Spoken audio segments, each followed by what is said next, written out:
supporting and recruiting for national clients within a number of industries. Shay has a can-do attitude to account management and relationship building. A lovely woman with a can-do attitude and never one to give up. Let's welcome Shay Duldig. Hey! Thank you, everybody. Really pleased to be here. You're one of the nicest groups. It's just so relaxing. There's no stress involved. And Zeno, yeah, that $100, I'm sure that came out of your pocket. Awesome. So today I want to talk to you about interview for fit. So people interview for skills normally, but I want to talk to you about interview for fit. Now I'm just going to change my change the thumbnail there so I can see what I'm doing. Can everybody see the screen? Yes. Yes, brilliant. Okay, yeah. Brilliant. Okay, so let's start with what does a recruiter actually do? So when companies are looking to add staff, they come to a recruiter. A recruiter's responsibility is to first understand what the company's needs are. It's not about what I think you need, it's about what your actual recruitment needs are. And sometimes that can be a real investigative conversation because the manager or the owner of the company doesn't really understand it either. So we work really well with looking at the whole business, where the client wants to go, what they want to grow to, so we can understand the full needs. Once we understand the full needs, we look to identify the candidates. And it's not just about putting an ad up. We look at everybody that we know. We tend to talk to our networks as well, and we put it out there to make sure that we're covering and identifying the right candidates to fill those positions. We then also, and this is a very quick snapshot, there's a lot that goes on in between, we coordinate the whole interview process. We'll take over your diary if you're too busy to give us time, so we'll actually just pop them in there. We make sure that you've got breaks in between so you can actually talk about the candidate you've just seen and go to the bathroom and have those times, so you're not all back to back. And after the interview, we follow up with the candidate as well, just to make sure that they're in the right place, because you might love them or you might hate them. And, we just want to make sure that they're understanding what's happening, but to protect your brand as well. By the time the candidate has interviewed you, they know all about your company. If you are rejecting of them in a negative way and you don't handle that process well, you leave a brand problem. So we look after your employer brand as well. So moving on, why do they use us in particular? So why do they use a particular recruiter? Well, with us, it's a case of we're very transparent in our process. We make sure that the client is across everything we do, so there's no surprises for them. We're transparent with the pricing, we're transparent with the process. We'll actually talk in depth about the candidates as well. So that leads to our lending, because we're experts in what we do. I've been doing this for 22 years, and trust me, there isn't anything I haven't seen, although certain things do surprise me for reoccurring, even though there's so much information about what not to do, like don't hire your friend's daughter because you try sacking her, that's not good, or your wife's best friend. We also have a wider reach, so we don't just look at a very narrow way of attracting your candidate. As I said, we will go out to our networks. We will go to other ad boards that you might not know of. We'll look at the specific requirement that you have, and we'll add that in. We're also a professional who's working for you, so the them in there is the client, not the candidate. So we work on your behalf. Candidates, so there's two ways to do this. So if a client engages us to recruit for them, we work on behalf of the client. Sometimes a candidate will approach us and say, hey, can you find me a job? And if they're a really good candidate and we think we can help them, no, we don't charge them, but we will put them out to our networks and have that conversation as well. So Dancing with Stars. I like to call it Dancing with Stars because I'm just going to give you one little snippet on how we interview. So one of the areas we look at is called the STAR technique. And it's when you're interviewing someone, it's like a little dance.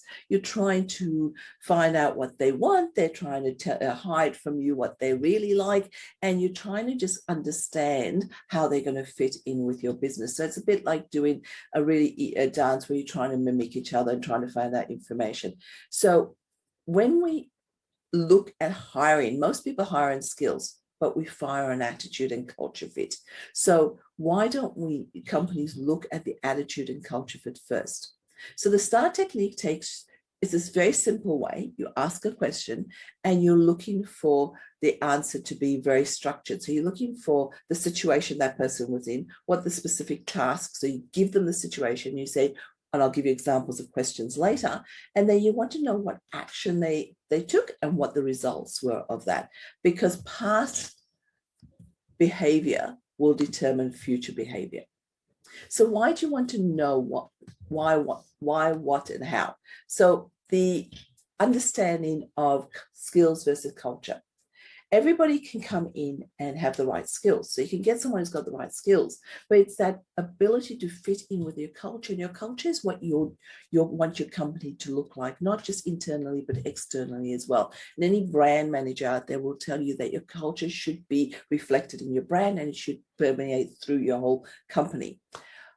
You've got to know what you want. So when you're interviewing, you actually got to have an idea of what you want in your head, not whether they're a Collingwood supporter or a St Kilda supporter, not whether they went to the same school as you or anything like that. What you're looking for is whether they will actually culturally fit in your company and move your company to where you want it to go. So they're the driver you're hiring a new driver for your bus, and you want them to know that they can actually take the people along the journey that you want them to go on.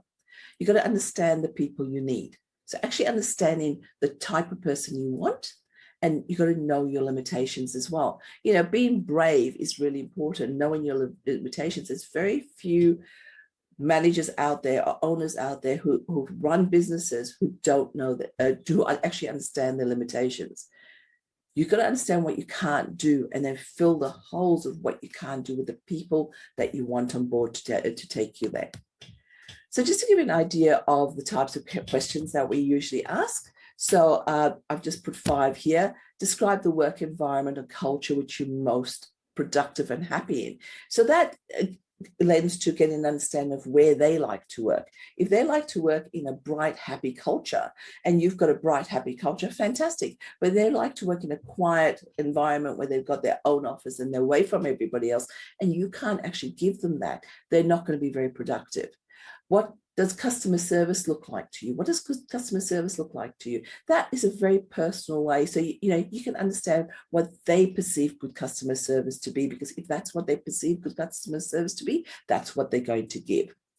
Describe teamwork and what it means to you. Again, that's another one that just describes the work environment they like to work in. If you've got a very fractured team and you want somebody to be able to bring that together, you want somebody that comes on board that really understands what you're looking for. And the one that I really love the most, and I'll flip back one, is describe a time when you were under stress. People under stress will give you, how they worked under stress in the past will give you a really good indication of how they will work under stress moving forward. And if it's something that you as a manager can help them with as well. So what are we looking for? So a STAR technique will give you the obvious. People act as people act. People, how they've acted in the past is how they will act now, is how they will act in the future.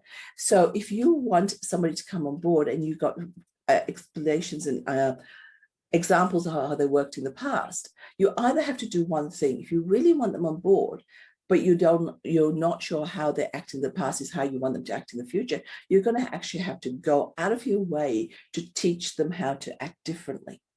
You're going to have put processes in place, trainings into place, everything into place to teach them how to actually manage and act differently in the future. So if you don't have that kind of time, choose the people who will react the way you want them to react. Be attentive, actually listen to what they're saying.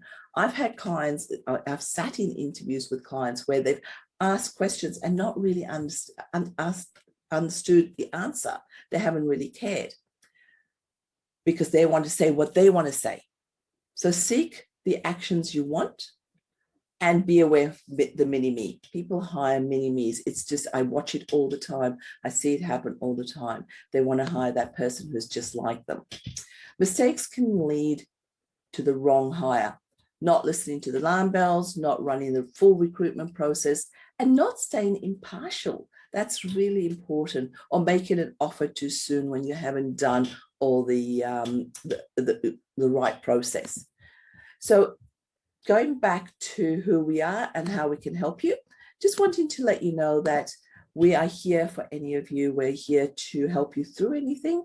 The ideal client that I would like to speak to are clients who are putting in their process for growth, or even exiting clients, because we help their staff. Coming up to the end of March, we're going to see the loss of JobKeeper. So clients are actually going to be looking at how they either maintain their staff or how they get rid of their staff. So it's an ideal opportunity for them to actually look at how they want to move forward, get rid of some of the dead wood and bring on new people. So clients who are growing, clients who want to actually people are important in their business. Those are the people I want to speak to. Thank you.